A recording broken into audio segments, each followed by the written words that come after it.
Sir? Good afternoon students. अभी तक हमने 3 यूनिट कवर कर लिया है, information literacy application in LIS। आज हम 4th यूनिट से स्टार्ट करेंगे। 4th यूनिट हमारा है, क्या है हमारा 4th unit? Application of information literacy in library and information centres. ठीक है कि लाइब्रेरी इंफॉर्मेशन सेंटर्स में इंफॉर्मेशन लिटरेसी का क्या एप्लीकेशन, कैसे वो एप्लीकेबल की जा रही है, इम्प्लीमेंटेशन क्या है। तो उसमें हम 3 तरह के उस पर कर रहे हैं। इंफॉर्मेशन लिटरेसी फॉर यूजर्स पहला लेसन है आपका, दूसरा लेसन है इंफॉर्मेशन लिटरेसी फॉर प्रोफेशनल्स, जो प्रोफेशनल जो जॉब वर्किंग है उनके लिए इंफॉर्मेशन लिटरेसी का क्या रोल है, और तीसरा हो गया information literacy for research and development, कि रिसर्च कर रहे हैं, हमें रिसर्च एंड R&D करना है, तो उसमें इंफॉर्मेशन लिटरेसी का क्या रोल है। तो ये हमें अब पहले लेसन से will start with the first lesson which is about information literacy for users. अब लाइब्रेरी इंफॉर्मेशन सेंटर की हम बात कर रहे हैं, उसके यूजर्स कौन कौन होते हैं?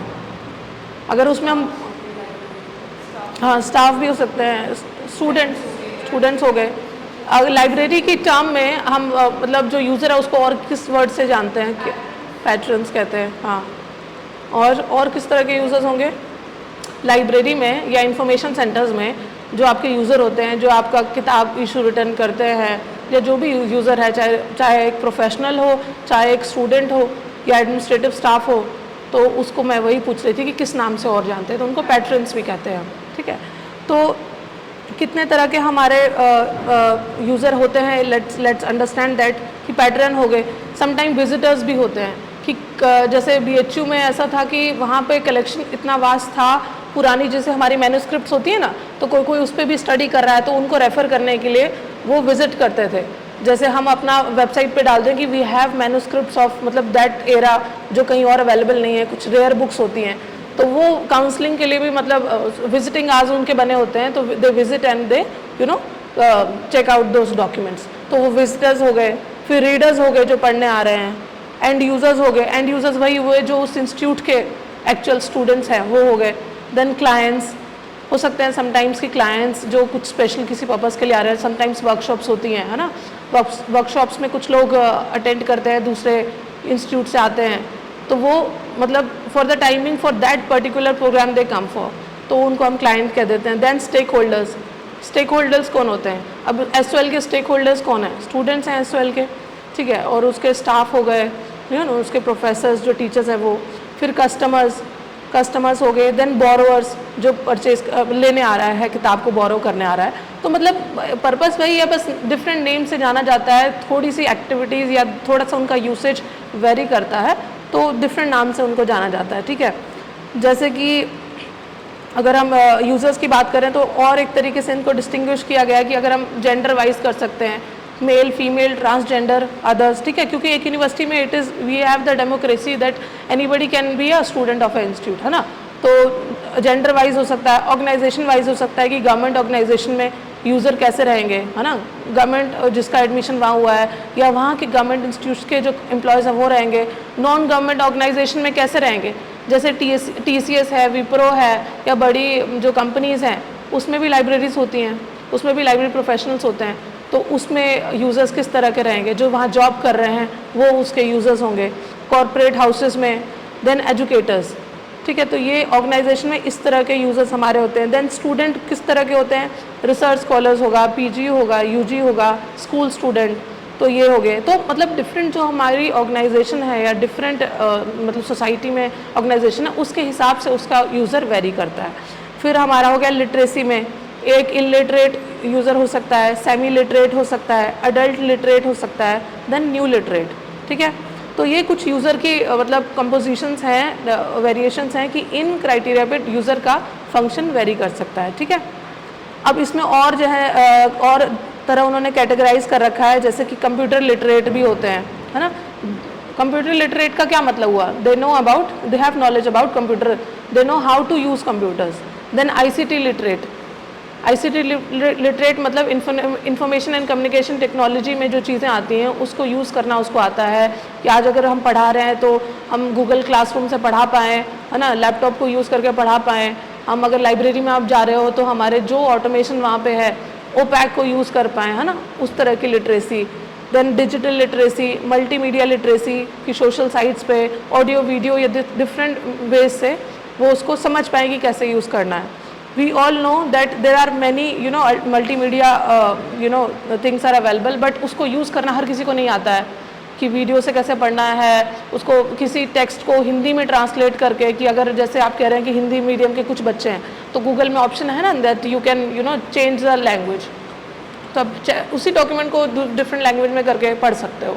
आपके पास हमारा SLM है, उसको आप मतलब ट्रांसलेट करके ऑनलाइन बहुत सारे सॉफ्टवेयर आते हैं, आप अपने लेवल पे पढ़ सकते हो. गूगल में उसको पेस्ट किया, यू कैन ट्रांसलेट दैट. तो वो चीज़ें आती हैं आपको कि नहीं, तो that literacy also matters. Visual literacy, then based on disability of the users categories are, जैसे मेंटल डिसेबिलिटी यूज़र, कुछ ऐसे यूज़र होते हैं जो डिसेबिलिटी में आते हैं, जैसे जिसको मेंटली डिसेबिलिटी है. देन विजुअल डिसेबल है, जो देख नहीं सकता है, उस तरह के यूज़र भी रहेंगे, है ना. हर लाइब्रेरी में, जैसे अब लाइब्रेरी की मैं बात करूँ, it's not just limited to academic libraries, it is covering all, public library, special libraries all. तो उसमें इस तरह के यूज़र भी रह सकते हैं. तो हमें ये भी समझना है कि उनके लिए भी लिटरेसी का क्या रोल है. तो फिजिकल डिसेबिलिटी हो गया, इंटेलेक्चुअल डिसेबिलिटी यूज़र्स, फिर लोकोमोटर होता है, जैसे किसी को फिजिकली कुछ प्रॉब्लम है तो उनके लिए वो व्यवस्था है कि नहीं है, जैसे व्हील चेयर का, जैसे हमारे यहाँ पे एक स्टूडेंट था तो उनके लिए यहाँ पे इन्होंने एंट्रेंस में ही व्हील चेयर का वो रखा हुआ है कि they can come and they can also join the class. अगर वो टॉप फ्लोर पे क्लास हो रही है तो हम उनको नीचे अकोमोडेट कर देते हैं. तो that kind of facility has to be there to make them literate, है ना. तो ये हमें पहले ये समझना है कि कितने तरह के यूज़र हैं. अगर लेट्स से आप कहीं लाइब्रेरी प्रोफेशनल बनते हो और अपने इंस्टीट्यूट के लिए इंफॉर्मेशन लिटरेसी का आप प्रोग्राम लॉन्च कर रहे हो कि हाँ वी वांट टू लिटरेट, या आप अवेयरनेस करना चाहते हो किसी रिगार्डिंग ई रिसोर्सेज के यूसेज के बारे में, तो पहले आपको समझना होगा कि आपकी ऑडियंस किस तरह की, कितने वैरायटी ऑफ ऑडियंस आपका है, यूज़र जो है वो कितने तरह के हैं. आपने लेट्स से ले लिया कि हाँ UG-PG ले लिया, आपने रिसर्च स्कॉलर के उसको ऐड नहीं किया, आपने उस चीज़ को ऐड नहीं किया कि आपने कहीं जहाँ इंफॉर्मेशन लिटरेसी का प्रोग्राम करा रहे हो, सिटिंग की उस तरह की फैसिलिटी नहीं है कि एक डिसेबल्ड यूज़र नहीं बैठ सकता है ना. समटाइम्स हम देखते हैं कि सेशंस होते हैं, उसमें साइन लैंग्वेज से बात की जाती है, ताकि अगर वो ऑनलाइन है तो कुछ उस तरह के यूज़र हैं जो नहीं समझ सकते हैं, वोकल को नहीं समझ सकते हैं, तो साइन लैंग्वेज से वो समझ सकते हैं. तो ये सारे मीडियम क्या है कि कोई भी इंसान जो वो सेशन कराया जा रहा है उसका मतलब ऑप्टिमम बेनिफिट हो हर किसी को, जो भी उसकी ऑडियंस है. तो इसलिए पहले हमें अपने यूज़र को समझना ज़रूरी है. उसके बाद ये आता है कि वो कितने कॉम्पिटेंट है, पहले कि उनको इन्फॉर्मेशन ढूंढने का उसमें कैपेबिलिटी है कि नहीं है. एक ब्लाइंड है, डिसेबल्ड यूज़र है, UG का है, PG का है, रिसर्च स्कॉलर है, स्कूल का है, पहले उसको ये पता है कि उसको इन्फॉर्मेशन क्या चाहिए, किस बारे में, पहले उसको वो होना चाहिए. उसके बाद उसके अंदर उतनी कॉम्पिटेंसी है कि वो उस इन्फॉर्मेशन को ढूंढ पाए. जैसे काफ़ी सारे रिसर्च पेपर्स आते हैं कि information literacy competency of research scholars, है ना, या PG स्टूडेंट्स का, उसका क्या मतलब है कि are they really competent to find that information. और जैसे जैसे ACRL के हमारे स्टैंडर्ड्स थे, उसमें क्या कहा गया था कि लोकेट करना इन्फॉर्मेशन को, इवेलुएट करना, यूज़ करना, एथिकली यूज़ करना. तो एथिकल और लीगल यूज़ के लिए आर दे रियली कॉम्पिटेंट कि दे नो कि लीगल और एथिकली किसी इन्फॉर्मेशन की यूज़ करना उनको पता है कि नहीं पता है, या जानकारी है और कैसे भी शेयर कर रहे हैं. तो हमें मतलब ये चीज़ें देखनी है. और वो कॉम्पिटेंट अगर हैं तो ठीक है, अगर नहीं है तो उसके लिए हमने क्या किया, तो हमने उनके लिए प्रोग्राम बनाए. जैसे लाइब्रेरी के बारे में जानकारी देने के लिए हमने ब्रोशर लॉन्च किया, अपना लाइब्रेरी गाइड बनाया, ओरिएंटेशन प्रोग्राम किया, या जैसे हम आपको सेशन स्पेशल करा रहे हैं तो स्पेशल सेशंस के थ्रू हम क्या कर रहे हैं कि हमें पता है कि ये चीज़ें, ये टॉपिक्स आपके लिए इम्पॉर्टेंट है, तो उसी की हम आपको ट्रेनिंग करवा रहे हैं, सेशंस वेबिनार्स करा रहे हैं, ताकि आप उस चीज़ में पीछे ना रहें. क्योंकि ये चीज़ें आपके लिए as a student of MLISC it is important for you to know कि कैसे आप किसी रिसोर्स को, किसी डेटाबेस पे इंफॉर्मेशन सर्च करें. सर्च इंजन के बारे में आपको पता होना चाहिए. जैसे सर ने उस दिन नबी हसन सर के लेक्चर में उन्होंने बताया कि NRIF और NAC रैंकिंग में कुछ पैरामीटर्स होते हैं, जो मैंने भी आपको उसमें बताया था कि कौन सा पैरामीटर लाइब्रेरी को एड्रेस करता है. कि किसी इंस्टीट्यूशन की रैंकिंग में लाइब्रेरी का रोल होता है कि नहीं, आप मानते हैं? होता है ना रोल. तो उस रोल के लिए लाइब्रेरी का डेटा भी जाता है. तो उस पैरामीटर्स जो क्राइटेरिया हैं, उसमें एक लाइब्रेरी का क्राइटेरिया भी होता है कि इंफ्रास्ट्रक्चर एंड रिसोर्सेज के ऊपर, कि हाँ हमारे पास रिसोर्सेज क्या हैं. लाइब्रेरी एक हब है एक इंस्टीट्यूट का, जहाँ पे सारे इंटेलेक्चुअल रिसोर्सेज होते हैं. तो वो जहाँ जितना अच्छा होगा, उस इंस्टीट्यूशन की रैंकिंग उतनी अच्छी होगी. तो ये सब तब बन पाएगा जब हम अच्छे से जान जाएं कि हमारे यूज़र कौन है और वो कितने कॉम्पिटेंट है कि नहीं है, फिर उनके कॉम्पिटेंसी को इंक्रीज़ करने के लिए हम क्या प्रोग्राम लॉन्च करें। तो यहाँ पे लाइब्रेरी इंफॉर्मेशन सेंटर की बात हो रही है, तो उसके यूज़र किस तरह के हैं, उनके लिए क्या किया जा सकता है ना, ताकि वो अच्छे से किसी भी जानकारी को ढूंढ पाएँ और उसको इस्तेमाल में ला पाएँ और सोसाइटी में सुधार ला पाएँ कि आज आप ये सीख कर जाओगे यहाँ से तो अगली जगह आप इम्प्लीमेंट करोगे। आज ही आपको being a part of MLIC या कोई भी प्रोग्राम में आप इन्वॉल्व हो, उसमें आपको पता ही नहीं है कि उसके रिसोर्सेज, कोई पूछे कि आप लेट्स से कि इकोनॉमिक के स्टूडेंट्स हैं, आपको पता नहीं इकोनॉमिक के डेटाबेसेस कौन कौन से हैं, MBA के हैं तो मैनेजमेंट के डेटाबेसेस कौन कौन से हैं, तो आप बस गूगल से पढ़ रहे हो, जो सर्च करके आ रहा है वो पढ़ रहे हो। That is not the right way. As a master student you should know कि what are the specialized databases जहाँ पे आपसे रिलेटेड एक्चुअल कंटेंट मिल रहा है, ठीक है, तो वो आपको पता होना चाहिए। और जो भी ऐसे प्रोग्राम्स हो रहे हैं उसमें आपको अच्छे से मतलब भाग लेना चाहिए। जैसे अभी वेबिनार्स हुए तो बहुत सारे बच्चे नहीं आ रहे हैं, तो it is their loss. We are conducting, recording भी उसमें अवेलेबल है MS टीम पे, तो आप उसको बाद में जाके भी पढ़ लें अगर आपका टाइमिंग उस तरीके से कि आप वर्किंग है कुछ और है, इसलिए हमने टाइमिंग भी उस हिसाब से रखा।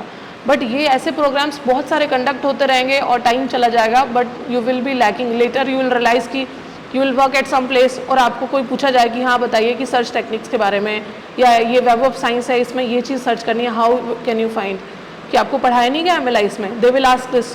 तो आप रियलाइज़ करें कि नहीं हमें तो सेशन भी कराएगी, हमें पढ़ाया भी गया, बट अपने ध्यान नहीं दिया।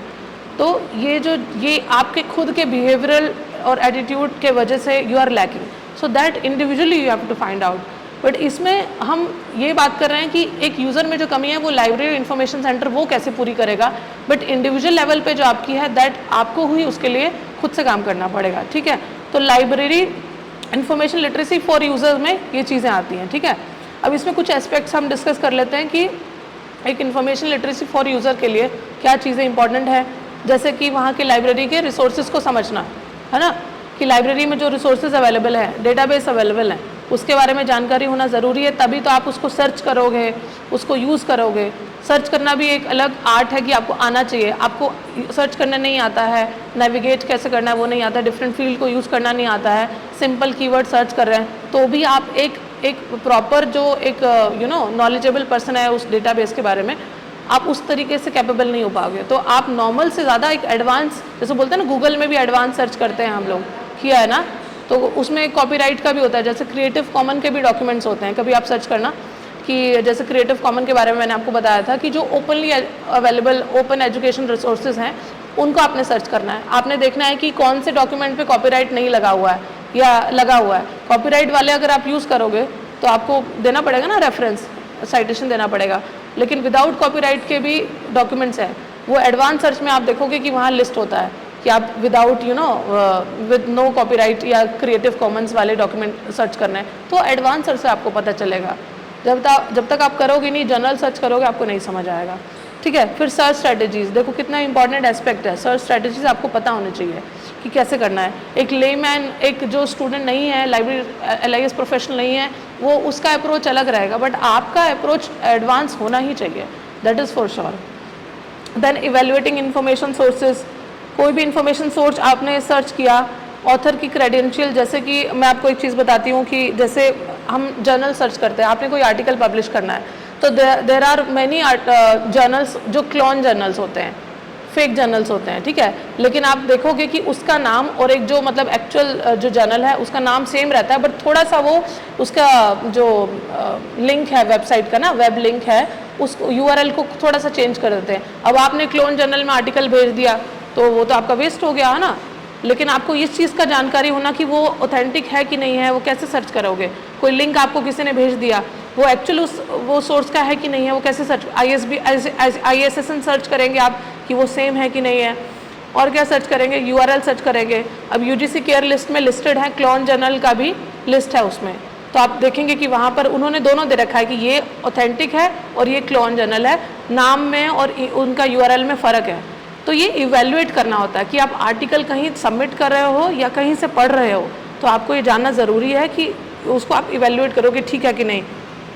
पीयर रिव्यू प्रोसेस कैसा है, जैसे हमारा एक लाइब्रेरी फिलोसफी एंड प्रैक्टिस एक जर्नल था जो हमारा UGC केयर लिस्ट से बाहर हो गया था, ठीक है, आपको पता होना चाहिए उसके बारे में। उसमें बहुत सारे पेपर पब्लिश होते थे पहले, स्कोपस इंडेक्स था वो उससे भी बाहर हो गया। तो अभी है कि आपने कोई आर्टिकल लिखा, आपने देखा ये लाइब्रेरी साइंसेज का है, इसमें बहुत पेपर छपे हुए हैं, आपने भी उसमें भेज दिया, बट आपके वो उसमें कंसिडर नहीं होगा कल को, जैसे आप you want to be assistant professor या कहीं भी आप जाते हो तो वो आपका आर्टिकल कंसिडर नहीं होगा, जब क्योंकि यूजीसी के अंडर वो नहीं आता है, उन्होंने उसको हटा दिया है, डिसकंटिन्यू कर दिया है। तो ये आपको कैसे पता चलेगा? जब आप देखोगे, उसको सर्च करोगे, यूजीसी केयर लिस्ट की एक्चुअल वेबसाइट से देखोगे, वहीं से पता चलेगा। सो दैट इज़ अबाउट कि एक्चुअल सोर्स आपको पता होना चाहिए।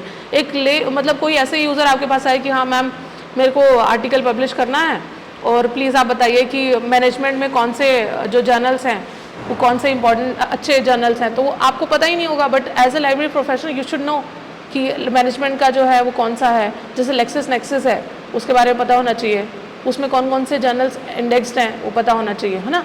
तो मतलब डेटाबेसिस का तो हमें पता होना चाहिए। तो दैट इज़ अबाउट कि आप कोई सोर्सेज को इवेल्युएट करें, जाने, है ना, एक्चुअल ऑथेंटिक इन्फॉर्मेशन के लिए। Then ethical use of information, जो मैंने पहले भी कहा कि कॉपीराइट लगा हुआ है, क्रिएटिव कॉमन किसी पे लगा हुआ है, तो आप उसको अगर आगे शेयर कर रहे हैं तो ये ध्यान रखें कि जो राइट आपको मिला है कि अगर वो कॉपीराइट है उस पर लगा हुआ किसी आर्टिकल पे, किसी डॉक्यूमेंट में, तो आप उसको एट्रीब्यूट करें, उसको एक्नॉलेज करें, ऐसे कहीं शेयर ना कर दें, है ना। जैसे हम अपना पीपीटी भी बनाते हैं तो हम लास्ट में रेफरेंसेस देते हैं ना कि हमने कंटेंट बनाया, ये कहाँ से लिया हमने। कोई किताब लिखते हैं तो उसमें मेंशन करते हैं, कोई इमेज हम यूज़ करते हैं उसके नीचे सोर्स लिखते हैं। आपके SLM के नीचे लिखा हुआ है ना कि वहाँ फिगर के बाद सोर्स दिया होता है। क्योंकि हमारी बनाई हुई नहीं है ना, हमने कहीं से लिया है, तो हमें उसको एक्नॉलेज करना बहुत ज़रूरी है। तो एथिकल यूज़ ऑफ इन्फॉर्मेशन यही होता है कि हम रूल्स रेगुलेशन को फॉलो करते हुए इन्फॉर्मेशन को यूज़ करें, है ना। ये ना बता दें आपने डाल दी कोई पिक्चर और लिख दिया आपका नाम क्या है, शिवानी, कि ये शिवानी CC बाय शिवानी करके ऐसे आपने लिख दिया, तो दैट इज़ नॉट राइट, है ना। आपको एक्चुअल उसको देना, एक्नॉलेज करना ज़रूरी है। फिर इन्फॉर्मेशन को रिट्रीव कैसे करना है, आपको सारे सर्च फीचर पता होने चाहिए, और रिफाइन कैसे करना है। जैसे होता है रिकॉल एंड प्रिसीशन हम कहते हैं, तो दोनों में क्या फ़र्क है, कैसे हम प्रिसाइज रिजल्ट फाइंड कर सकते हैं, ये हमें पता होना चाहिए। इंफॉर्मेशन लिटरेसी इंस्ट्रक्शंस, कि आपको वर्कशॉप्स हो रही है, ट्यूटोरियल्स हो रहे हैं, जैसे हम आपको करा रहे हैं, 1-to-1 असिस्टेंस दे रहे हैं, तो उसमें आपको खुद अगर आप इंटरेस्ट नहीं लेंगे तो कैसे आप लिटरेट होंगे। तो कोई भी ऐसे प्रोग्राम्स हो रहे हैं तो उसमें भी you have to take participation and show your full participation by asking questions. जैसे कुछ बच्चे क्वेश्चंस पूछ रहे थे, बहुत अच्छे क्वेश्चंस पूछ रहे थे, तो इंटर्नशिप के बारे में उन्होंने पूछा। उसके बाद भी बच्चे आके मुझसे पूछे कि IIT दिल्ली में कैसे इंटर्नशिप करना है, सर से भी उन्होंने पूछा। तो उन बच्चों का ध्यान रहेगा ना, टीचर को भी या जो स्पीकर है, कि हाँ अच्छे बच्चे हैं। वो कुछ बच्चे ही पूरे SOL के MLIC LIC को रिप्रेजेंट कर देंगे कि हाँ बहुत अच्छे बच्चे हैं, और वही कुछ बच्चे अगर उस तरह का सवाल पूछेंगे, ठीक से बिहेव नहीं करेंगे, माइक ऑफ नहीं करेंगे, डिस्टर्बेंस करेंगे, तो वो इंप्रेशन गलत जाएगा, ठीक है। तो हमें कुछ जो चीज़ें फैसिलिटी मिल रही हैं उसका हमें प्रॉपर वो यूटिलाइजेशन करना। जैसे अभी डिजिटल आर्काइव का लॉन्च हुआ था, काफ़ी सारे बच्चे गए थे यहाँ से, है ना, उन्होंने सीखा, आप लोगों आपस में शेयर किया होगा कि क्या चीज़ें हुई। तो ऐसे ही चीज़ों का पार्ट बन के जो आपके करिकुलम में है वो तो आप सीखो ही, लेकिन उसके अलावा भी जो एक्टिविटीज़ हो रही हैं उसमें जाओ, लोगों से मिलो, इंटरेक्ट करो, नेटवर्किंग करो, है ना, और नॉलेज को अपने एनहांस करो। तो यही लिटरेसी इज़ नॉट जस्ट मतलब it will happen in 1 classroom और इन 4 वॉल्स, इट हैपन एनीवेयर। आप इंटेलेक्चुअल लोगों से मिलते हो, अलग डिफरेंट इन्वायरमेंट में मिलते हो, तो आप कहीं से भी लिटरेट हो सकते हैं, ठीक है। देन इन्फॉर्मेशन को मैनेज कैसे करना है, ऑर्गेनाइज करना है। अब आपके पास आप कोई पेपर पढ़ रहे हैं, लिटरेसी का ही पढ़ रहे हैं, आपने अपने कंप्यूटर पे कोई फोल्डर बनाया होगा कि उसमें डॉक्यूमेंट सेव करते हैं ना, तो किस तरीके से आपने किया है। समटाइम्स किसी के तो डेस्कटॉप में स्कैटर्ड होता है पूरा, आपको ढूंढना, आप ढूंढ ही नहीं पाओगे। तो as a information professional you should know how to manage information. आपने किताबें डिफरेंट रैक्स में इधर उधर कर दी, it will be very difficult for you to find out, to locate that specific book जो आपको आपने कहीं और मिसप्लेस कर दिया, तो वो आपको लॉस्ट बुक में या स्टॉक वेरिफिकेशन में प्रॉब्लम आ जाएगा। तो इन्फॉर्मेशन को कैसे मैनेज करना है, हमारे वर्क से, अपनी पर्सनल लाइफ से स्टार्ट करते हुए प्रोफेशनल लाइफ तक हमें कैसे मैनेज करना है। किचन में या हम अपने वार्डरोब में मैनेज करते हैं ना कपड़े, कि ऐसे फेंक देते हैं, फेंक भी देते हैं समटाइम्स तो उसको भी मैनेज करना है। तो वो सेम चीज़ कि आप तो ऐसे फील्ड में जा रहे हैं कि हम आपको मैनेजमेंट तो बहुत इंपॉर्टेंट एस्पेक्ट है, अगर नहीं करते हो तो स्टार्ट कर दो। किताबें आपके डेस्क पे कैसे रहती हैं, आपकी लाइफ में आपका मैनेजमेंट कैसा है डेली वर्क का, कि इतने बजे से इतने बजे तक आपको ये सब्जेक्ट पढ़ना है, फिर ये पढ़ना है एग्जाम्स की प्रिपरेशन से पहले. So that management has to be there. तो इन्फॉर्मेशन मैनेजमेंट में भी वो चीज़ें आती हैं कि आप उसको कैसे ऑर्गेनाइज करते हैं, मैनेज करते हैं, स्टोर कैसे कर रहे हैं, ये सब आपको पता होना चाहिए. ठीक है. जैसे आप अभी सेशन कहीं ज्वाइन कर रहे हैं, कुछ कोई बता रहा है, तो आप नोट मेकिंग की हैबिट आप में होनी चाहिए. बहुत सारे प्रोफेसर्स ऐसे होते हैं, दे फोल्ड पेपर करके अपने पॉकेट में रखते हैं, और जैसे कुछ लगा कि किसी स्टूडेंट ने भी या किसी ने भी कुछ ऐसी चीज़ बोली जो उनको क्लिक कर गई कि बहुत अच्छा है, वो उसी में नोट डाउन कर लेंगे कहीं. तो वो उनका प्लानिंग है, मैनेजमेंट है कि कैसे आप अपने आप को लिटरेट कर रहे हैं, इन्फॉर्मेशन मैनेज कर रहे हैं. तो वो आपका डिफरेंट वे हो सकता है किसी चीज़ को अपने अंदर इनकलकेट करने का. फिर लाइफ लॉन्ग लर्निंग की बात आती है, जो मैंने आपको पहले भी बताई कि लाइब्रेरी लाइफ लॉन्ग लर्निंग को मतलब प्रमोट करती है. लाइब्रेरी में हर वर्ग के लोग आ सकते हैं, है ना, कोई लिमिटेड नहीं है. पब्लिक लाइब्रेरी हो, स्पेशल लाइब्रेरी हो, हर किसी कैटेगरी के डिफरेंट एज ग्रुप के लोग आ सकते हैं. तो कभी भी आप पढ़ना है जाना चाहते हो, आप पढ़ सकते हो. आप किसी प्रोग्राम में एनरोल्ड हो तो उस इंस्टीट्यूट की लाइब्रेरी आपको कहती है कि हाँ आप एनरोल्ड स्टूडेंट होने चाहिए. लेकिन पब्लिक लाइब्रेरी, पंचायत लाइब्रेरी, यहाँ तो कोई एज बार नहीं है. तो आप कभी भी लाइफ में पढ़ना चाहते हो तो दे विल नॉट आस्क यू कि हाँ आप किसी प्रोग्राम में एनरोल्ड हो तभी पढ़ रहे हो. तो एक लाइफ लॉन्ग लर्निंग को भी प्रमोट करती है एक यूज़र में. कोलैबोरेशन एंड कम्युनिकेशन, काफ़ी सारे जैसे लाइब्रेरीज़ में डिस्कशन रूम्स बने होते हैं ना, डिस्कशंस के लिए बने होते हैं टू डिस्कस द थिंग्स. या जैसे रीडिंग एरिया होता है तो वो डिफरेंट है. डिस्कशंस का ये कहाँ से आया ये आइडिया? जस्ट बिकॉज कि आप जो पढ़ रहे हो उस वहाँ पर आप आइडिया भी शेयर करो एक दूसरे से, तो और ज़्यादा यू विल ग्रो, है ना. तो वो चीज़ की कोलैबोरेट करना और एक दूसरे से कम्युनिकेट करना. आइडियाज़ आपने पढ़ा, बहुत कुछ पढ़ा, लेकिन उसको एक दूसरे से शेयर करना. So that will also help you enhance your knowledge. अब एक आर्टिकल है information literacy competency level of social science researcher with respect to information use ethics a study. तो ये आर्टिकल है राजेश सर का, ये आप आर्टिकल देखना. ठीक है. इसमें है कि information literacy competency level of researcher of social sciences के जो रिसर्चर हैं उनके लिए किया गया है. और वो किस क्राइटेरिया पे उन्होंने पेपर लिखा है? Information use ethics. जो हमारा ACRL के मैंने आपको स्टैंडर्ड्स कराए थे, उसमें एक स्टैंडर्ड था जो कहता था कि student should be use the information ethically and legally.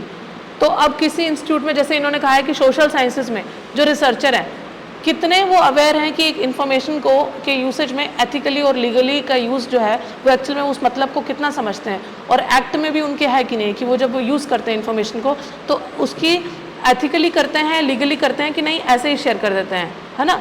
तो अदरवाइज़ अगर हम लीगली नहीं शेयर करेंगे, लीगैलिटी को उसको नहीं समझेंगे, एथिकल रोल को नहीं समझेंगे, तो it is going to harm the society. तो उस चीज़ को समझते हो. तो इसमें बहुत सारी चीज़ें थी कि 50% of the 76% of the respondent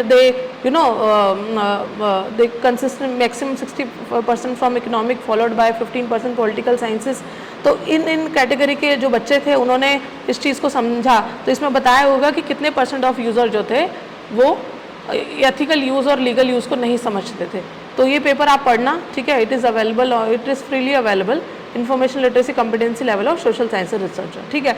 एक पेपर है ये इंफॉर्मेशन लिटरेसी इन यूनिवर्सिटी लाइब्रेरी यूज़र एजुकेशन. ये पेपर हमारा लिखा है, चैन ने लिखा है. He is from medical university library Taiwan. ठीक है. और एक इन्होंने एक को-ऑथरशिप में लिखा है पाइचन लिन के साथ. तो इस पेपर का क्या एम था? To determine the essential feature of information literacy, what role it should play in university library user education. ठीक है. तो एक यूनिवर्सिटी लाइब्रेरी के यूज़र जो है उसकी एजुकेशन में उसका क्या रोल है, तो इसको आप पढ़िएगा. इसमें फाइंडिंग्स क्या कहती हैं थोड़ा मैं आपसे शेयर कर देती हूँ. फाइंडिंग्स कहती है it was found that a well design information literacy program benefit the library, its staff, faculty and students. A librarian should play a leading role in designing and operation of programs. ठीक है. Then but collaboration with faculty, IT professional and students is essential. Program should be embedded in the curriculum. जैसे आपके तो already है ही. Be largely cooperative and be problem based. कि जो actual में problem है उसका सोल्यूशन देने वाला वो प्रोग्राम होना चाहिए. Evaluation assessment are essential component. कि कोई प्रोग्राम करा रहे हो तो उसमें असेसमेंट ज़रूरी है. जैसे आपके किसी भी प्रोग्राम के बाद होता है ना, क्विज़ होता है, समटाइम्स वर्कशॉप कुछ अटेंड करते हो, क्विज़ होता है, फीडबैक फॉर्म होता है, क्वेश्चंस होता है. जैसे अभी आपका ड्रूपल वगैरह का कराया था, ड्रूपल एंड जुमला का, तो उसमें उन्होंने फीडबैक फॉर्म भरवाया था ना कि आपने जो सीखा क्या सीखा. तो तो वो that is also very important. Program आपको करा दिया, अभी भी आप जैसे अगर सुन रहे हैं बट आप कितना सीखे उसका वो उस चीज़ को असेस करने के लिए एक इवैल्यूएशन होना बहुत ज़रूरी है, असेसमेंट होना बहुत ज़रूरी है। Emphasise should be placed on first year student and ideally the librarian will turn into educators and the library will become a learning center combining learning, research and technology। तो इसमें ये कहा है कि लाइब्रेरियन फर्स्ट ईयर स्टूडेंट्स को क्यों कहा गया कि जो अभी एंटर कर रहे हैं वो they are very excited you know for नए किसी इंस्टीट्यूट का पार्ट बनते हैं तो they are really excited in the beginning. तो उस टाइम उनको एजुकेट किया जाए कि आप जो 3 साल का प्रोग्राम में एनरोल हो रहे हो तो पहले से आप सीख जाओ, एक ओरिएंटेशन ले लो। पहले तो आप खुद घूमते हैं ना, हम अपने पूरा बिल्डिंग घूमते हैं, कहाँ हमारा क्लासरूम है, कहाँ कौन सी चीज़ है, कहाँ कैंटीन है, तो सबसे पहले जाते हैं। तो वही चीज़ है कि उस टाइम में आपको अगर बता दिया जाए कि ये आप इस प्रोग्राम में एनरोल हो, ये रिसोर्सेज हमारे पास हैं, इस तरह से इसको एक्सेस करना है, तो सोचिए कितना बड़ा इम्पैक्ट होगा। वही चीज़ आप देर से कर रहे हैं, नहीं बता रहे हैं, तो बच्चा पास भी कर जाएगा और उसको पता ही नहीं चलेगा कि ये चीज़ें हमारे पास थी। ठीक है, तो ये बिगिनिंग में होना चाहिए। तो ये कुछ है, ये पेपर भी आप पढ़ना। Now let's come to the information literacy for professionals. ठीक है, प्रोफेशनल्स जो होते हैं लाइब्रेरी इंफॉर्मेशन सेंटर्स में, उनके लिए इंफॉर्मेशन लिटरेसी का क्या एप्लीकेशन है, क्या होगा बताइए। आप कहीं जॉब कर रहे हैं, यू आर अ लाइब्रेरियन, तो आपके लिए इंफॉर्मेशन लिटरेसी का क्या रोल होगा? आपके लिए आपका परफॉर्मेंस अच्छा हो, उसके लिए आप जो काम कर रहे हैं, जिस चीज़ों को एड्रेस कर रहे हैं डेली वर्क में, तो आपका वो काम और अच्छा हो, उसके लिए आपके लिए मतलब क्या चीज़ें आपको करनी चाहिए। जैसे वो तो चेक आप तब करोगे ना जब खुद लिटरेट हो गए। मतलब इंफॉर्मेशन लिटरेसी का आपके ऊपर, आप मतलब जैसे आपको कहा जाए कि कोई स्टैटिस्टिकल एनालिसिस करके दीजिए, आपको कह दिया, लेकिन आपको पता ही नहीं है कि कौन से टूल्स यूज़ करते हैं, एक्सेल में कैसे करते हैं, आपको नहीं पता। तो आप अपने को मतलब उतना काबिल बनाना है, मतलब उतना टेक से भी बना, जैसे टेक्नोलॉजी लाइब्रेरी में आ रही है तो उतना टेक्नोलॉजी अवेयरनेस अपने अंदर लाना है, या जो नई चीज़ आई उसको सीख कर तभी तो बता पाओगे ना। तो आप अपने आप को कैसे ग्रूम करो एज अ प्रोफेशनल, वो मैं पूछ रही हूँ कि कौन से आपको लगते हैं कि चीज़ें होनी चाहिए, और वो कैसे करेंगे आप तो वर्किंग है, you are a professional, how will you do that. एक तो है कि सेल्फ पेस, कुछ लोग ऐसे होते हैं कि खुद सीखने का उनके अंदर होता है। जैसे मैंने बताया कि MLIS में मैं करिकुलम तो पढ़ती थी, उसके अलावा भी सीखती थी। अभी भी I learn from different sources, जो चीज़ें हैं उनको और कहीं और से कोर्सेज करके कुछ सीखने की कोशिश करते हैं। तो वो क्या कर सकते हैं कि खुद से किसी कोर्स को, वर्कशॉप को FDP को, या स्टाफ डेवलपमेंट प्रोग्राम होते हैं, कॉन्फ्रेंस में पार्टिसिपेट करके खुद को ग्रूम करें। लेकिन अब सिस्टम में है तो सिस्टम के थ्रू कोई ट्रेनिंग्स कराई जाएँ, है ना।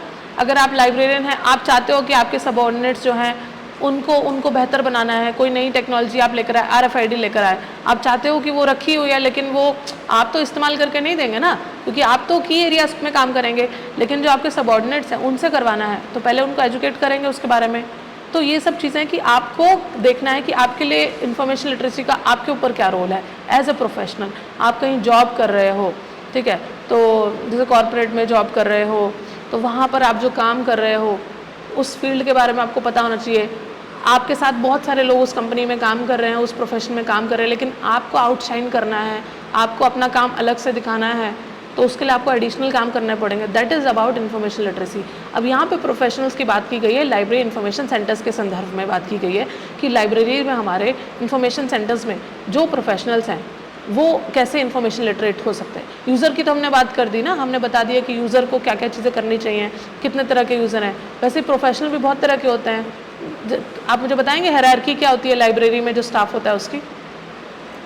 सबसे नीचे से लेकर ऊपर तक बताइए, हायरार्की क्या होती है लाइब्रेरी में प्रोफेशनल की? पोस्ट बताइए, पोजीशन बताइए। हाँ, नहीं अटेंडेंट, वो मैं पोस्ट पूछ, असिस्टेंट, हाँ नहीं जूनियर, सेमी प्रोफेशनल होता है ना, उसके बाद होता है प्रोफेशनल होता है, नहीं असिस्टेंट लाइब्रेरियन, उसके बाद लाइब्रेरियन, नहीं डेप्यूटी लाइब्रेरियन, फिर लाइब्रेरियन। तो ये हायरार्की हुई। हाँ, तो ये मतलब डिफरेंट ऑर्गेनाइजेशन के अकॉर्डिंग होता है। कहीं कहीं इंफॉर्मेशन साइंटिस्ट भी होता है। हाँ होते हैं,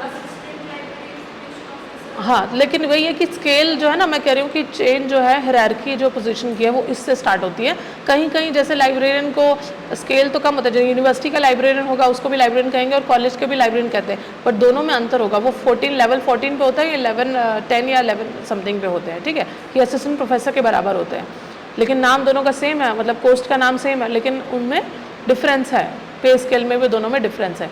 तो वही है, जैसे इंफॉर्मेशन साइंटिस्ट होता है कहीं, जैसे जैसे कई टेक्निकल इंस्टीट्यूट है, वहाँ पे लाइब्रेरियन के जो पोस्ट होता है उसका नेचर डिफरेंट होता है, जैसे इंफॉर्मेशन ऑफिसर कहा जाता है ना, तो वो डिफरेंट हो सकता है। तो ये आपको पहले पता चल गया कि प्रोफेशनल्स कौन कौन से हैं। इंफॉर्मेशन सेंटर्स में भी इस तरीके से होता है।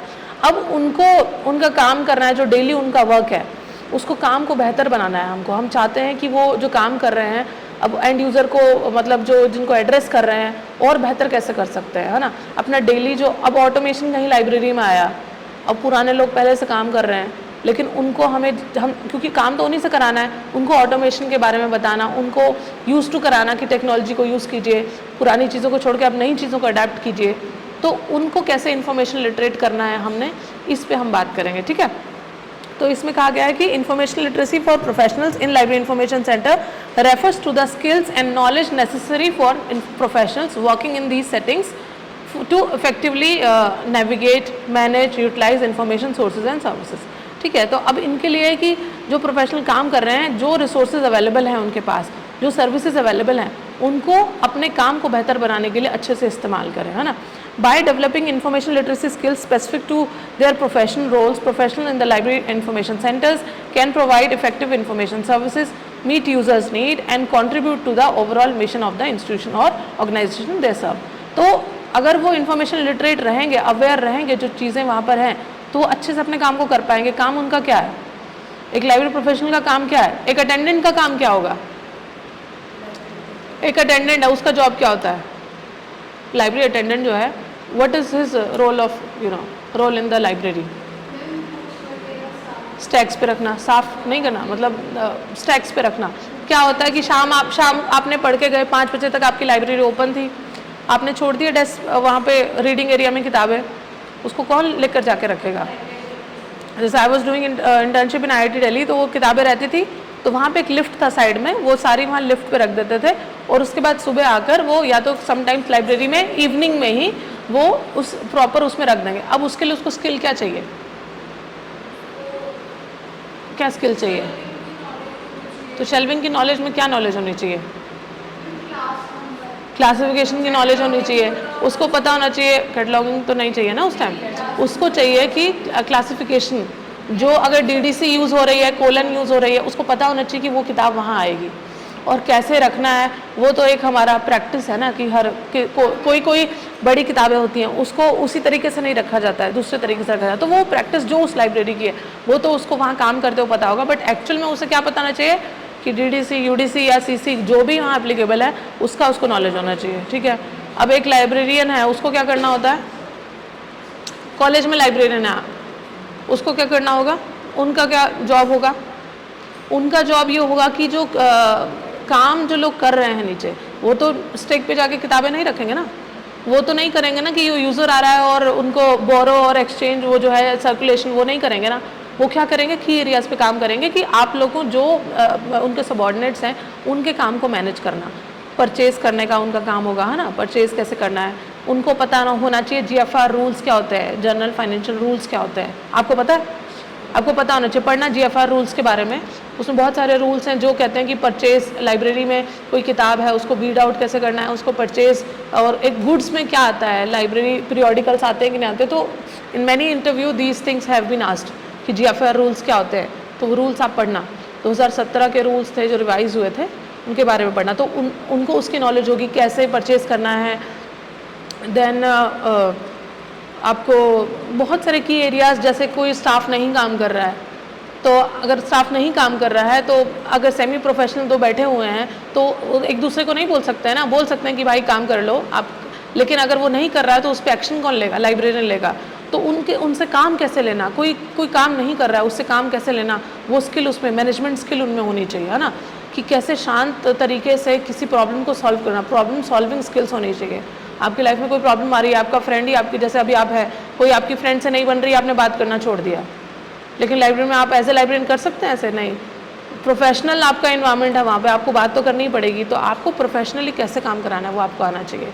तो रोल डिफरेंट होता है उसमें, ठीक है। तो यही है कि आपको आपका जो काम है उसको कैसे बेहतर बनाना है बाय इंफॉर्मेशन लिटरेसी। तो इसमें कॉन्सेप्ट समझते हैं पहले हम कि प्रोफेशन का क्या कॉन्सेप्ट है। ऑक्सफोर्ड इंग्लिश डिक्शनरी ने कहा है कि a profession एंटेल्स a job, a knowledge application training and formal education with the last two being considered desirable but not necessary। जहाँ पे आप नॉलेज हो, एप्लीकेशन, उस नॉलेज को एप्लीकेशन कर रहे हैं, ट्रेनिंग ले रहे हैं, एक फॉर्मल सराउंडिंग्स में बैठे हुए हैं, हाँ, उसको प्रोफेशन कहते हैं। Profession is also defined as a calling और a vocation requiring specialize knowledge and frequently long and intensive academic training, ठीक है, उसको भी हम प्रोफेशन, ये मरियम वेबस्टर डिक्शनरी ने कहा है। The professionals are well skilled, well organized and strong communicators and well focused personnel who separate them from other by appearance and attitude wise। अब आप लाइब्रेरी में जाते हो या तो आप लाइब्रेरियन से मिले तो आपको उनको देखकर उनका एटीट्यूड एक लाइब्रेरियन वाला होना चाहिए, आपका पर्सनैलिटी उस तरीके से आपको बनाना चाहिए कि लोग आपको सुने।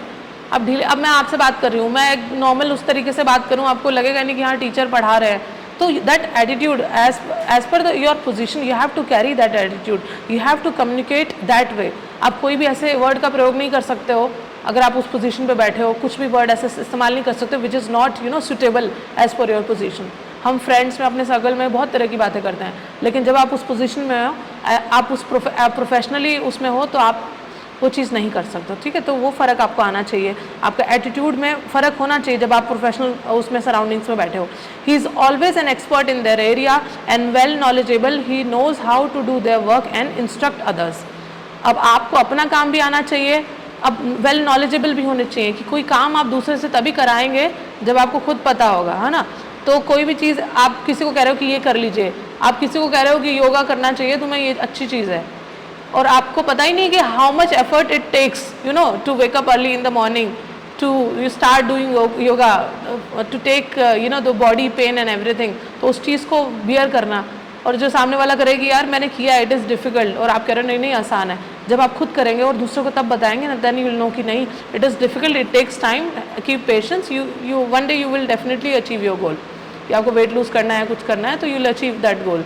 तो वैसे नेट का पेपर है, किसी ने आपके जैसे बैच में बच्चे हैं जो कर रहे हैं, उसको मेहनत कर रहे हैं, उसको क्वालिफाई करने की कोशिश कर रहे हैं, तो जिसने उस प्रोसेस को फॉलो किया होगा, जिसने उसको अटेम्प्ट करके क्वालिफाई किया होगा, that person can guide you well rather than somebody who have not done that, है ना। और वो क्या है कि नहीं ये करना ज़रूरी है और आपको वो मिसगाइड ही करेगा, लेकिन जिसने उस चीज़ को अचीव किया that person can tell you well कि कैसे उसको करना है, ठीक है। तो अगर आप लाइब्रेरियन हैं, लाइब्रेरी प्रोफेशनल हैं, या आप अटेंडेंट भी हैं, तो कोई काम जैसे आपके साथ और लाइब्रेरी अटेंडेंट है तो कोई नया आया, उसको आप तभी बता पाओगे ना जब, अगर आप 2-3 साल से काम कर रहे हो, आपने खुद उस प्रोसेस को समझा या टाइम पास किया सिर्फ वहाँ, तो अगर आपने खुद उस प्रोसेस को समझा, सीखा, तभी आप दूसरे को एजुकेट कर पाओगे। सेम लेवल पे भी कंपटीशन होना चाहिए, इट्स नॉट लाइक कि आपसे अपर लेवल पे हो तो वो आपको इंस्ट्रक्टर, आप सेम लेवल पे भी आपको कंपटीशन, जैसे अभी आप MLIC के स्टूडेंट हो तो आपको आपस में कंपटीशन होना चाहिए कि आपने ये चीज़ सीखी, दूसरे को बताओ, आपने कोई भी टूल सीखा, कोई सॉफ्टवेयर सीखा, शेयर करो, एक दूसरे को बताओ और लर्न टुगेदर। तो उस तरह का आपका होना चाहिए ऑलवेज। जब आपने जब आप कभी टीचर भी बनोगे या लाइब्रेरियन बनोगे तो आपके अंदर एक होना चाहिए, सुनने की क्षमता होनी चाहिए दूसरे को, तभी दूसरे को आप सुना पाओगे ना। दूसरे को सुनने का, दूसरे को समझने का और दूसरे मिलकर काम करने का। अकेला चलकर हम लाइब्रेरी को खड़ा नहीं कर सकते हैं, बहुत सारे लोगों के एफर्ट्स लगते हैं। तो anyhow at last you are going to be in that profession जहाँ पे आपको टीम वर्क करना होगा। अगर आपके अंदर अभी ऐसा एटीट्यूड है कि नहीं इससे मेरी नहीं बन रही है तो मैं छोड़ दूँ, तो उससे नहीं चलेगा। You have to you have to adjust with people, you have to make surroundings accommodatable ना, कि वो उसमें रह पाएँ और आपके साथ मिलकर काम कर पाएँ।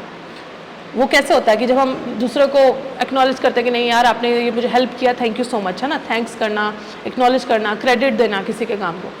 अब हम देखते हैं कि importance of information literacy for professionals, क्या कैसे कैसे इंपॉर्टेंस है। इम्प्रूव द प्रोफेशनल्स, उनको सुधारने में, उनका जो भी काम है उसको इम्प्रूव करने में हेल्प करता है। Updating the professional to the latest trends and upcoming skills, जो भी लेटेस्ट ट्रेंड्स हैं और कोई भी स्किल्स हैं, अपकमिंग स्किल्स। जब मैंने बताया कि अभी नई टेक्नोलॉजी आ रही है, जैसे कि चैट GPT है, AI टेक्नोलॉजी के बारे में अपने आप को अभी से अवेयर रखिए। कोई बच्चा उसको यूज़ करके कोई प्रोजेक्ट बना के ला रहा है तो that teacher has to be aware that ये भी सोर्स से बना सकता है, और वो फ्लैग भी नहीं देता है। अब आपने डिसर्टेशन बनाया, आपने ChatGPT से बना लिया, तो फिर हमें उतना अवेयर होना पड़ेगा कि हाँ, हमने ही आपको उस टूल के बारे में बताया या आपने कहीं और से सीख लिया, लेकिन हमें पता होना चाहिए कि उसका शॉर्टकमिंग से है कि बच्चा वहाँ से सर्च करके बना के ले आए। तो we have to be alert, we know how to check it. तो अपकमिंग स्किल्स के बारे में आपको पता होना चाहिए। जैसे कि लाइब्रेरी में ये भी होता है, जैसे आप बड़ी कहीं लाइब्रेरी में काम करोगे जहाँ पे मतलब प्लेजरिज्म टूल्स होते हैं, तो किसी भी इंस्टीट्यूशन का फ्लैग चेक जो है, जैसे आप थीसिस सबमिट करने गए तो फ्लैग चेक आपका लाइब्रेरी स्टाफ करेगा। तो क्या होता है कि आपको पता होना चाहिए फ्लैग कैसे कैसे अवॉइड कर सकते हैं। स्पेशल कैरेक्टर बीच में यूज़ कर लेते हैं लोग, कुछ ऐसे कैरेक्टर यूज़ कर लेते हैं जो मतलब एकदम मतलब आपको दिखेगा भी नहीं, उसको फ्लैग कहते हैं, वो दिखेगा नहीं और वो कैरेक्टर वहाँ है, मतलब स्पेस की जगह आपने वो कैरेक्टर यूज़ कर लिया और उसको कलर कर दिया वाइट, तो आपका पेपर पीछे का वाइट है, आगे कंटेंट लिखा है ब्लैक में, तो आप उसको डिटेक्ट नहीं कर सकते नेकेड आई से। तो वो आपको पता होना चाहिए कि कैसे वो चीज़ें, डबल कोट्स में डाल दिया तो वो आपका फ्लैग वहाँ से डिटेक्ट नहीं होगा। तो वो सारी चीज़ें जब वो फ्लैग डिटेक्ट कर रहे हैं तो उनको वो स्किल्स आनी चाहिए, है ना। जो सॉफ्टवेयर वहाँ है उसके बारे में पता होना चाहिए कि इस तरीके से भी स्टूडेंट बेवकूफ़ बना सकता है, तो ये टेक्निक्स के बारे में उन्हें पता होना चाहिए। Enhance the academic and future career chances. कितने सारे लाइब्रेरी प्रोफेशनल हैं, they are on semi professional post, but they are upgrading their skills, they are upgrading their knowledge by मतलब अपना हायर एजुकेशन लेके, अपना PhD करके, है ना, उसके बाद कहीं और अप्लाई करके टीचिंग में। कितने सारे लाइब्रेरी प्रोफेशन हैं, I know their journey, they have started from semi professional assistant and now they are professors of university. तो ऐसे कितने लोगों की कहानियां हैं जिन्होंने काम किया। अगर वो चाहते तो कि गवर्नमेंट जॉब मिल गया और वो बैठे रहते उस पर, बट उन्होंने कंटिन्यूस अपने ग्रोथ पे काम किया और आज वो प्रोफेसर हैं और इतने लोगों को मतलब PhD करा रहे हैं, इंटरनेशनल एक्सपोजर बढ़ा रहे हैं ना, बाहर देशों के साथ मिलकर काम कर रहे हैं। तो वो सब भी आपको होना चाहिए कि फ्यूचरिस्टिक अप्रोच आप पे होनी चाहिए, एक विजन होना चाहिए। Improve and understanding of quality life. Quality life क्या होती है कि वर्क लाइफ बैलेंस आपको पता होना चाहिए कि वर्क और लाइफ, अपनी पर्सनल लाइफ को बैलेंस करने का आपको पता होना चाहिए। इस पे काफ़ी सारे लेक्चर्स कराए जाते हैं जब स्टाफ की ट्रेनिंग होती है। तो वर्क लाइफ बैलेंस आपको कैसे करना है कि वर्क को भी टाइम देना और लाइफ को भी देना, बिकॉज हम सिर्फ वर्क पे काम करते हो, बिकॉज हमारा पर्सनल लाइफ कुछ ना रहे तभी we can not survive for very long time, है ना। आप पढ़ रहे हो, कुछ दिन पढ़ रहे हो क्योंकि आपको एग्जाम है, लेकिन कंटिन्यूटी में वैसे मशीन की तरह आप काम नहीं कर सकते ना, बिकॉज हमारी संस्कृति वैसी नहीं रही है। तो हमें दोनों को मैनेज कैसे करना है, पढ़ना भी है और पर्सनल लाइफ भी अपनी इंजॉय भी करना है ना, सब कुछ करना है, तो दोनों हमें होना चाहिए। तो that we should understand. Improve societal information flow. Society में इंफॉर्मेशन कैसे फ्लो करता है उसको इम्प्रूव करना, मतलब जो चैनल है, इन्फॉर्मेशन आप शेयर कर रहे हैं, हम अपनी वेबसाइट पे शेयर कर रहे हैं, कोई ऐसी चीज़ ना मेंशन करें, या जैसे लाइब्रेरी की वेबसाइट पे कुछ ऐसी चीज़ ना मेंशन करें जो कोई आगे सर्कुलेट करे और उसका नेगेटिव इम्पैक्ट आए और एक्चुअल सोर्स ऑफ इन्फॉर्मेशन हम है तो हम पे कोई बात आए। तो सोसाइटी में कैसे इन्फॉर्मेशन फ्लो करता है, हम चाहते हैं कि हम टारगेट एंड यूज़र तक पहुँचना चाहते हैं, तो हमें उस तक पहुँचने के लिए कितने बीच में चैनल्स होंगे और किस चैनल्स के थ्रू एंड में हम अपने टारगेट को उस यूज़र तक पहुँच पाएंगे, दैट वी शुड नो। तो वो हमें फ्लो कैसे करता है इन्फॉर्मेशन, वो पता होना चाहिए। To build a democratic informative and skill based society, कि हर किसी को पढ़ने की वो अलाउ हो, हर कोई इन्फॉर्मेटिव हो पाए, स्किल हो पाए, वो हमें वैसी सोसाइटी बनानी है। तो वो कैसे होगा, जो हमने पहले डिस्कस किया कि हर किसी को इंक्लूसिविटी लाना, कि हर किसी को इंक्लूड करना, उसमें कोई भी उसमें पीछे ना रह जाए। जैसे डिजिटल डिवाइड है उसको ख़त्म करना, है ना, कि अगर कोई टेक्नोलॉजी का, काफ़ी सारे बच्चे थे जो प्रोजेक्ट नहीं बना पा रहे थे, काफ़ी सारे कह रहे थे कि हमारे पास सिस्टम नहीं है, तो हम कहते थे कि नहीं, आप इस प्रोग्राम के पार्ट है, you have to have a laptop और समथिंग। बट हमने ऐसे नहीं कहा, हमने कहा कि अगर नहीं है तो you can come to SOL, you can come to our different colleges, we can arrange and give you permission to access the computers there और कंप्लीट योर वर्क। तो हमने ऐसा रूल बनाया, तो उस तरीके से हमें ऐसे सोसाइटी बिल्ड करने के लिए ऐसे छोटे छोटे स्टेप्स लेने पड़ेंगे। Then objective of IL for professionals. अब लाइब्रेरी जो प्रोफेशनल्स हैं उनके लिए ऑब्जेक्टिव क्या क्या रहेगा इन्फॉर्मेशन लिटरेसी का, help to understand the exact demand for information, जो एग्जैक्ट डिमांड है इन्फॉर्मेशन की उसको समझ पाए। जैसे कि अब हमारे यहाँ पे बहुत सारे नए प्रोग्राम्स आए, तो नए पहले जो प्रोग्राम्स थे उसके लिए हमारे पास रिसोर्सेज थे लाइब्रेरी में, कोई नया प्रोग्राम आया तो उसके लिए रिसोर्सेज होना चाहिए, उनकी इन्फॉर्मेशन नीड भी पूरी होनी चाहिए। तो हमें अब लाइब्रेरी प्रोफेशनल्स को वो सोचे कि नए प्रोग्राम आए, it is not related to my area, I have nothing to do with it, तो नहीं काम चलेगा। अगर नए कोर्सेज आए हैं तो आपको उसकी नीड को भी एड्रेस करना है, तो आपको पता होना चाहिए नए कोर्सेज आए हैं, इसमें कौन कौन सी किताबें हैं, है ना, इसमें कौन कौन से पब्लिशर से हम सब्सक्राइब कर सकते हैं, कौन कौन से नए डेटाबेसेस से हम सब्सक्राइब कर सकते हैं, वो सब उनको प्रपोजल दे सकते हैं वो, कि हाँ प्रिंसिपल को या जो भी डायरेक्टर है उनको दे सकते हैं कि हाँ ये सारे डेटाबेसेस हैं, ये नए कोर्सेज आए हैं, इनमें बच्चों को और इन्फॉर्मेटिव करने के लिए हम इनको सब्सक्राइब कर सकते हैं। तो आपको पता होना चाहिए कि आपकी एग्जैक्ट डिमांड क्या है इन्फॉर्मेशन की। Differentiate the information sources, services and learner needs. Information sources जो है, रिसोर्सेज हैं, और लर्नर की जो नीड है उसमें डिफ्रेंशिएट करना, है ना, कि अगर कोई इकोनॉमिक्स का है उसको कौन सा सोर्स पढ़ना है, या कोई लाइब्रेरी साइंसेस का है उसका डेटाबेस क्या है। जैसे फैसेट पब्लिशिंग है, फैसेट पब्लिशिंग से काफ़ी किताबें ली जाती हैं। Do you know about facet publishing? जो सीलिप है ना, chartered institute of library information professional, उन्होंने फैसेट पब्लिशिंग को लॉन्च किया। उसमें लाइब्रेरी साइंस की सारी किताबें वो जो हैं वो एक पब्लिशर है वो प्रोवाइड कराते हैं, तो उसमें बहुत अच्छी अच्छी बुक्स हैं लाइब्रेरी साइंसेस की, उसको आप देखना। कि कोई पूछता है कि आप कुछ किताबों के नाम बताइए, कुछ अच्छा पब्लिशर बताइए लाइब्रेरी साइंसेस का, तो फैसेट पब्लिशिंग जो है वो है, और उसका फैसेट पब्लिशिंग किसने लॉन्च किया है? सिलिप ने। तो ये आपको पता होना चाहिए। उसमें जो बहुत सारी किताबें हैं वहाँ से भी परचेज़ की जाती हैं, तो आपको डिस्टिंग्विश करना आना चाहिए कि लर्नर की नीड के हिसाब से कि इंफॉर्मेशन सोर्सेज एंड रिसोर्सेज क्या हैं। Improve the literacy skills, support independent learning, खुद से सीखने की क्षमता को बढ़ाना। अब हमने रेफरेंस टेस्ट तो हमारी लाइब्रेरी में होता है, लेकिन उसके साथ ही ओपैक के होते हैं ना टर्मिनल्स, क्यों होते हैं? कि बच्चे खुद से पहले वहाँ ट्राई करें, और नहीं हो रहा है तो वो रेफरेंस डेस्क पे आ सकता है। तो इंडिपेंडेंट लर्निंग को भी सपोर्ट करना, है ना, कि खुद से सीखें। Then improve the efficiency of work at the work place. Efficiency को कैसे इम्प्रूव कर सकते हैं? जो भी आपका काम है उसको समय पे करना, है ना, टाइम पे करना, जो काम मिला उसको टाइम पे करके अच्छे तरीके से करके देन नेक्स्ट चीज़ सोचना, नए काम पे लग जाना। तो वो मतलब अपने वर्क प्लेस पे काम को ठीक से करना, टाइम पे करना। Then build a learners community guided by professionals. अब एक अपनी कम्युनिटी बनाना, जैसे आप LIS प्रोफेशनल, आप बहुत सारे अपने व्हाट्सएप ग्रुप्स भी बनाते हैं ना, कि हमें कुछ सीखना है, उसमें आप शेयर करोगे। कहीं जॉब का आया, कहीं से आपने शेयर किया, बहुत सारे जॉब से रिलेटेड भी LIS प्रोफेशनल्स के ग्रुप्स बने हुए, LIS लिंक्स है। तो वो किस लिए बने हुए? सीखने के लिए, एक दूसरे को गाइड करने के लिए। उसमें प्रोफेशनल्स रहते हैं, प्रोफेसर्स रहते हैं, जो मतलब समटाइम्स उसको ओनली बाय एडमिन कर देते हैं, ताकि वो ऑथेंटिक इन्फॉर्मेशन शेयर करें। कि अगर उस तरह के बच्चे हैं उसमें जो कुछ भी शेयर करेंगे उसको स्टॉप करने के लिए, या प्रोफेसर्स का एक कम्युनिटी बनता है, फ्रेटर्निटी बनता है, कि वो उसमें क्या करते हैं, डिस्कस करते हैं ना, उनके आइडियाज़ को शेयर करते हैं। तो and evaluate and critical use of information, कैसे इन्फॉर्मेशन को यूज़ करना है। तो जो हमारे यूज़र के लिए था वही यहाँ पर भी लागू होता है, कि ठीक है, जो इन्फॉर्मेशन लिटरेसी के जो मेन जो चीज़ें हैं वो यूज़र भी कर रहा है और एक प्रोफेशनल्स भी कर रहा है, क्योंकि उसको भी वही काम करना है। अगर किसी को रिसोर्स प्रोवाइड कराना है तो उसको इवेल्युएट वो करेगा, और लोकेट भी वही करेगा, ढूंढेगा ना पहले कि ये किताब इस सब्जेक्ट की है, तो वो उसके रोल में भी वो सारी चीज़ें आती हैं। Implementation of information literacy concept to ICT to bridge the digital divide and provide cost effective learning skills. जैसे कि मैं आपको बताती हूँ एक एग्जाम्पल, मैं BHU में थी, तो वहाँ पर एक सेक्शन था विजुअली इम्पेयर्ड का, तो उन्होंने वहाँ पे जो थे ओपन सोर्स सॉफ्टवेयर यूज़ करके उन्होंने बच्चों के लिए, जैसे स्क्रीन रीडर्स होते हैं, कुछ कंप्यूटर्स वगैरह सेटअप करके स्क्रीन रीडर्स करके, वो जैसे स्क्रीन रीडर्स होते हैं ना जो ओपन सोर्स होते हैं, जो फ्री ऑफ कॉस्ट होते हैं, तो वो ब्लाइंड विजुअली इम्पेयर्ड के लिए उन्होंने लगा दिया वहाँ पे। और कुछ जैसे बच्चों को कहा कि कुछ उनको मिनिमल कुछ चार्जेस पे करके, जो स्टूडेंट है उस यूनिवर्सिटी के, वहाँ उनको दिया गया कि आप जो भी किताबें हैं उसका रिकॉर्डिंग करो, वॉइस रिकॉर्डिंग करो। उससे क्या होगा, जो पढ़ नहीं सकते, जो ब्लाइंड है, उनके लिए हेल्प होगा। तो कुछ मिनिमम कॉस्ट लगा के ICT की एप्लीकेशन करके, बहुत सारे ओपन सॉफ्टवेयर्स हैं जो फ्री सॉफ्टवेयर हैं, उनको लगा के आप कैसे सोसाइटी को चेंज कर सकते हो ना।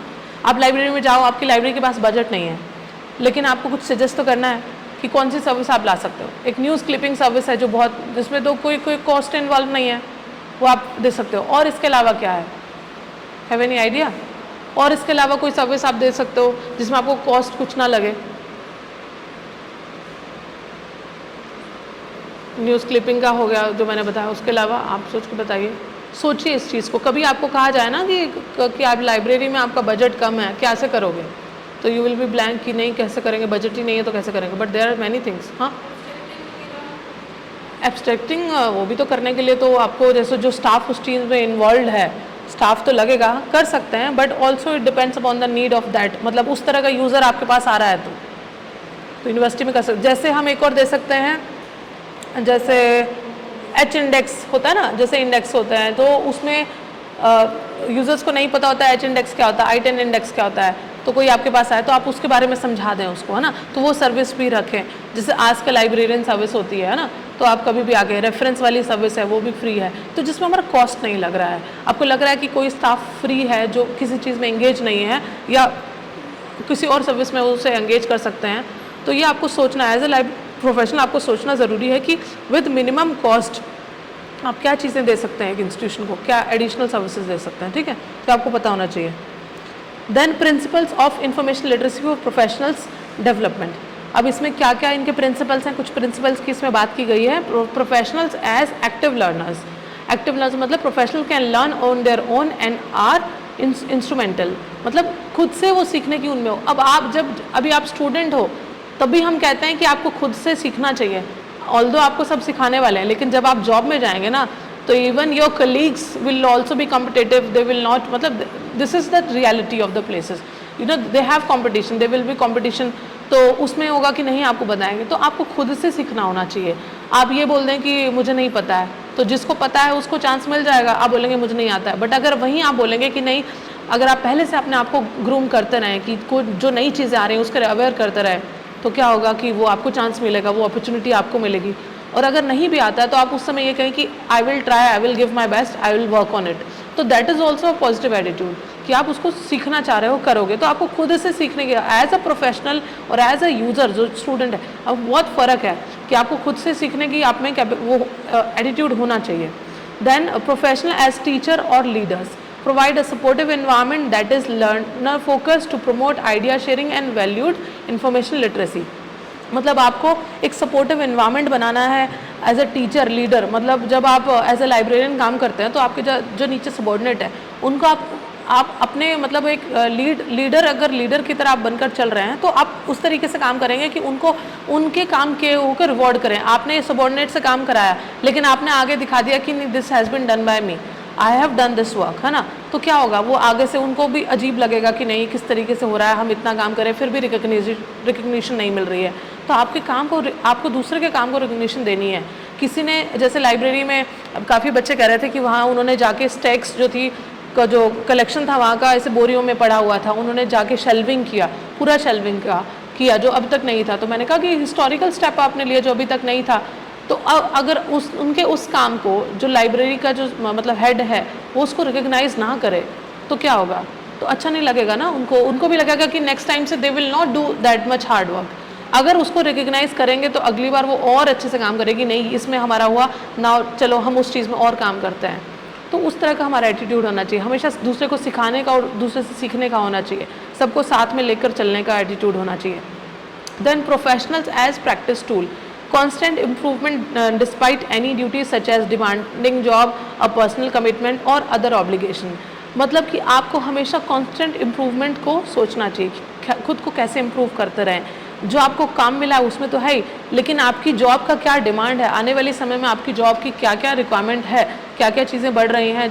लोग कहते हैं ना कि जैसे आपके उसमें वेबिनार में भी सर ने एड्रेस किया था कि लोग कहते हैं कि लाइब्रेरियन की ज़रूरत नहीं है, we have databases, we have information sources, everything we have access at home, remote access, सब कुछ है, हमें लाइब्रेरियन की ज़रूरत नहीं। बट नहीं, अगर आप अपने आप को उतना अवेयर करेंगे, अगर लाइब्रेरी में आप जाके किसी को एच इंडेक्स के बारे में बता रहे हैं, बिब्लोमेटिक सर्विस नहीं इंट्रोड्यूस कर रहे हैं, तो आपका रोल तो है ना।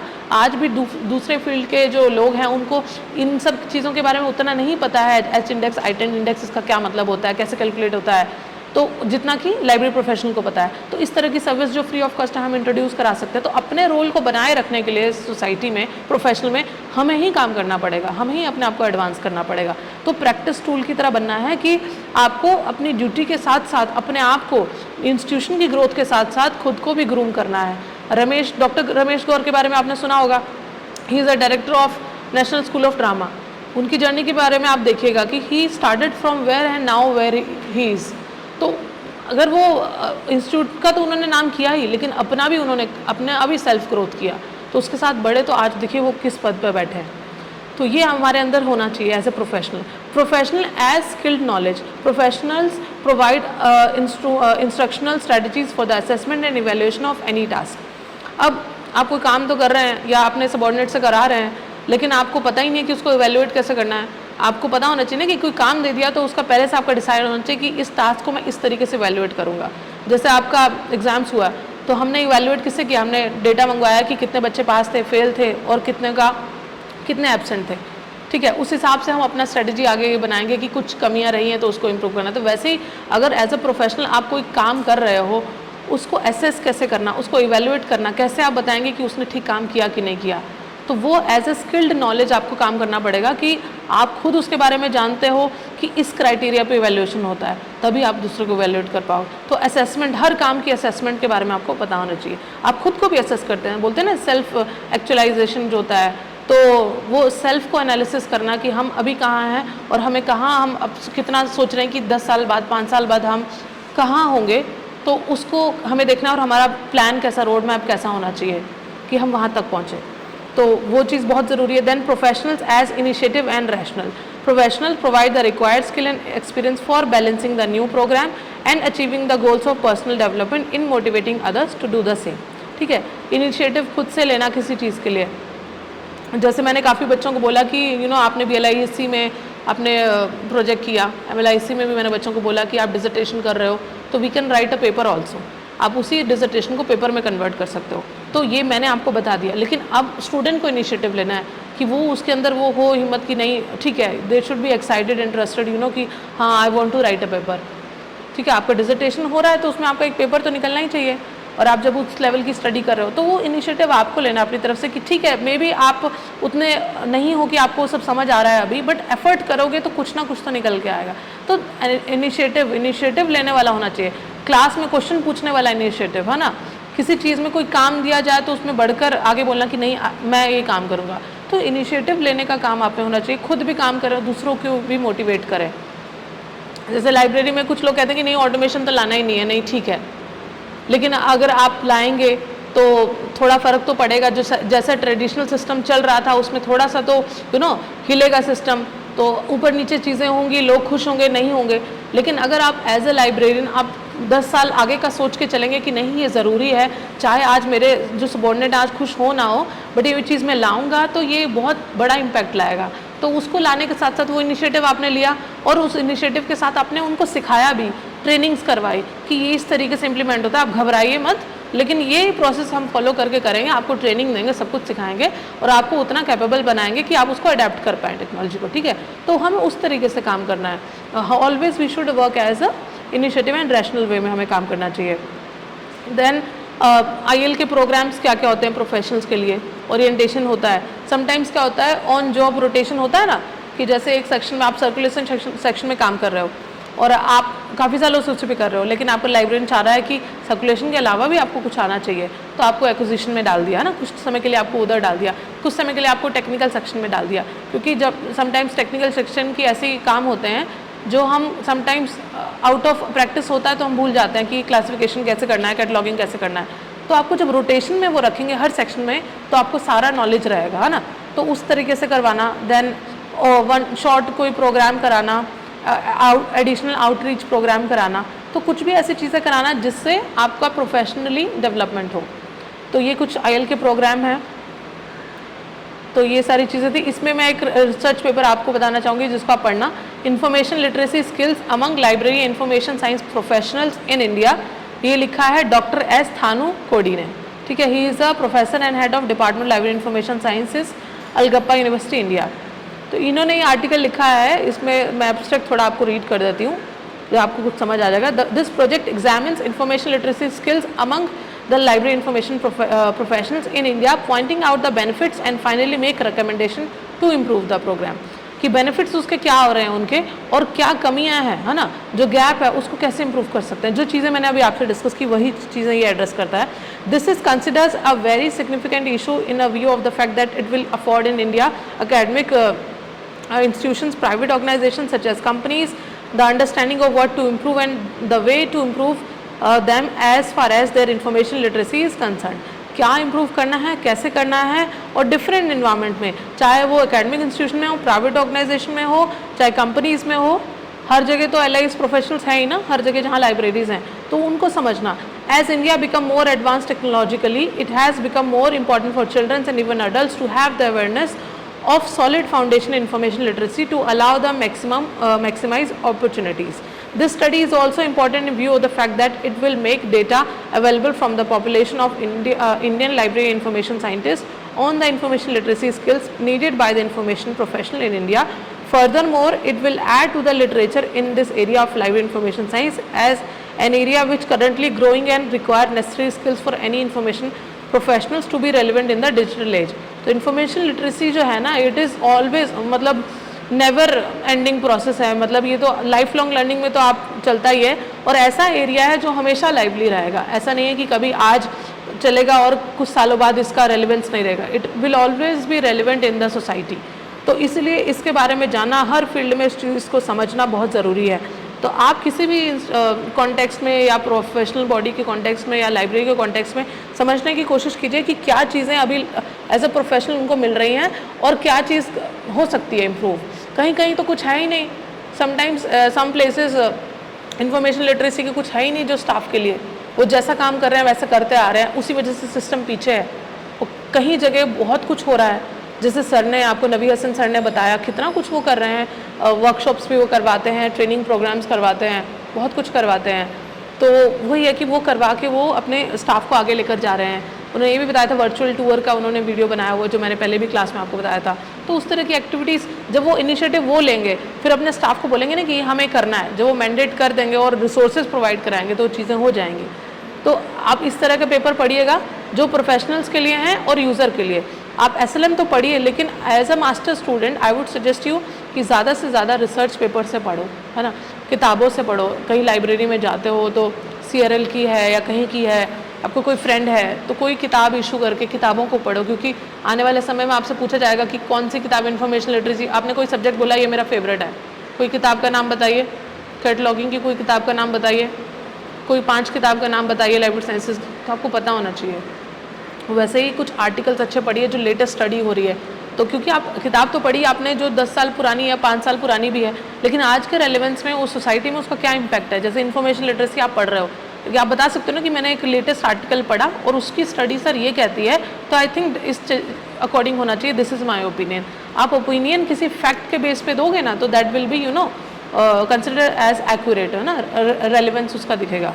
तो इसलिए हर बार मैं आपको आर्टिकल्स का रेफरेंस देती हूँ कि आर्टिकल्स उनको पढ़ो, और अच्छे आर्टिकल्स हैं, ताकि आपकी अंडरस्टैंडिंग और इम्प्रूव होगी. अब नेक्स्ट सेशन में हम क्या करेंगे, इसी यूनिट का लास्ट लेसन को कवर करेंगे, which is about information literacy for research and development. इसको आप थोड़ा करके आना कि रिसर्च एंड डेवलपमेंट में इंफॉर्मेशन लिटरेसी का क्या रोल है. जो रिसर्चर हैं, not just researcher in academic institution, other जो कुछ रिसर्च इंस्टीट्यूशन होते हैं ना, जैसे टेरी है, तो वहाँ पे लिटरेसी का क्या रोल है, किस तरीके से वो लिटरेट करते हैं अपने रिसर्चर को, है ना. तो उसमें क्या क्या पैरामीटर्स हैं, क्या क्या एस्पेक्ट्स वो लेकर आते हैं, उसके बारे में हम जानेंगे. ठीक है. So this is all about today's lecture. Any questions? No questions? You can ask later also ना, बाद में भी आप घर पे जाके पढ़ते होंगे तो आप पूछ सकते हैं कि कोई डाउट है इससे रिलेटेड. ठीक है.